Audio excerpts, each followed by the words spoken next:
छोटे से गांव में एक साधु महाराज रहते थे। वह अपने ज्ञान और सत्य के लिए प्रसिद्ध थे। लोग उनसे अपने जीवन की समस्याओं का समाधान पूछने आते थे। उसी गांव में एक किसान रहता था जो बहुत लालची था। वह हमेशा जल्दी अमीर बनने के तरीके खोजता रहता। एक दिन उसने सुना कि साधु महाराज के पास ऐसा ज्ञान है जो किसी को भी सुख और संपत्ति दे सकता है। किसान साधु के पास गया और बोला, महात्मा जी, मुझे धन और सुख चाहिए, कृपया कोई उपाय बताइए। साधु ने उसकी बात सुनी और मुस्कुराते हुए कहा, तुम्हें एक काम करना होगा। पास के जंगल में एक विशाल बरगद का पेड़ है। उस पेड़ के नीचे एक गड्ढा खोदना।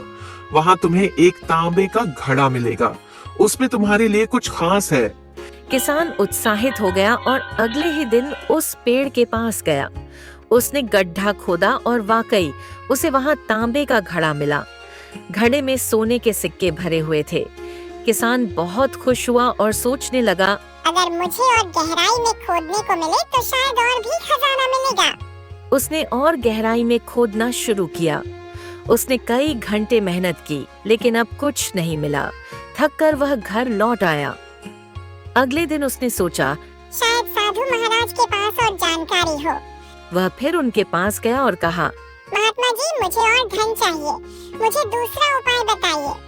साधु मुस्कुराए और बोले, तुम्हारे पास जितना है वह पर्याप्त है। अगर और पाना चाहते हो तो इसे सही तरीके से उपयोग करो। लालच छोड़ो और मेहनत से काम करो। लेकिन किसान उनकी बात समझ नहीं पाया। उसने फिर जंगल में गड्ढा खोदने की कोशिश की। अंततः अधिक खोदते हुए गड्ढा इतना बड़ा हो गया कि वह उसमें गिर गया। अब उसके पास न धन रहा न जीवन। सीख, लालच बुरी बला है। जो हमारे पास है उसका सही उपयोग करना ही सच्चा सुख है।